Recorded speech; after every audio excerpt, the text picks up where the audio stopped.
ماضی بدل نہیں سکتا مگر حال اور مستقبل آج بھی ہماری مٹھی میں ہے۔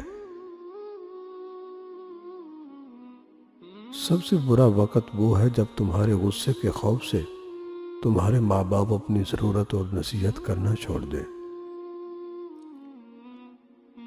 باپ کی موجودگی سورج کی مانند ہوتی ہے۔ سورج گرم ضرور ہوتا ہے، اگر سورج نہ ہو تو اندھیرا چھا جاتا ہے۔ کھجور کی گٹلی پر باریک سا جلی نما ایک چھلکا ہوتا ہے جسے قطمیر کہتے ہیں۔ اللہ فرماتا ہے انسان اس کا بھی مالک نہیں، پھر اکڑ کیسی؟ محنتی شخص کے سامنے پہاڑ کنکر اور کاہل انسان کے سامنے کنکر بھی پہاڑ بن جاتا ہے۔ ماں باپ پر ظلم کرنے والے اور ان کو گالیاں دینے والوں کو تم دنیا میں ہی جہنم سے بدتر زندگی گزارتے دیکھو گے۔ ماں سے زیادہ کوئی اولاد کو پیار نہیں کر سکتا اور باپ سے زیادہ کوئی خیال نہیں رکھ سکتا۔ جو رب کو میرے قبول ہو وہی کاش میرے اصول ہو، وہی صبر ہو، وہی گفتگو، وہی سادگی، وہی عاجزی۔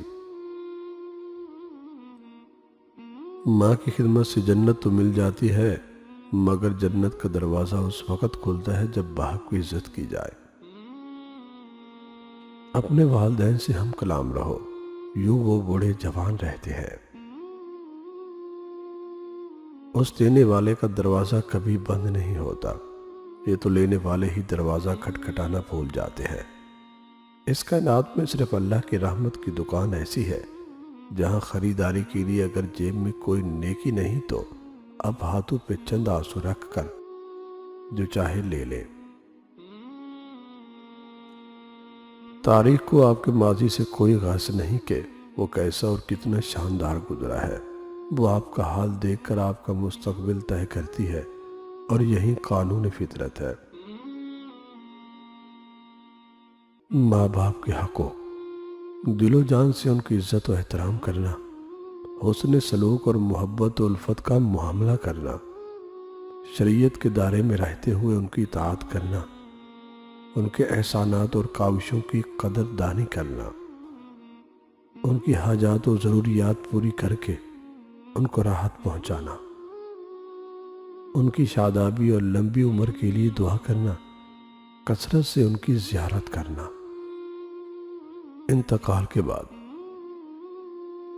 کے بعد ان کے لیے دعائیں مغفرت کرنا، احسان ثواب کرنا، ان پر کسی کا قرض ہو تو ادا کرنا، ان کی وصیت پوری کرنا، ان کے رشتہ داروں اور دوست احباب کا احترام کرنا، ان کے عزیز و اقارب اور دوستوں کی معاونت کرنا، وقتاً فوقتاً ان کی قبر کی زیارت کرنا۔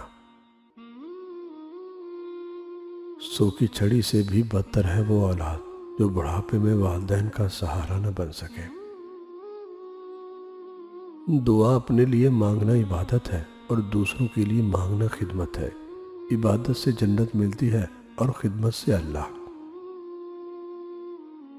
اس کائنات کا ایک سب سے بڑا سچ ہے اور وہ یہ ہے کہ انسان جو کوئی بھی ہو وہ کچھ بھی کرے، لیکن جب وہ کچھ کرنے کا ارادہ کرتا ہے تو وہ ہو کر رہتا ہے۔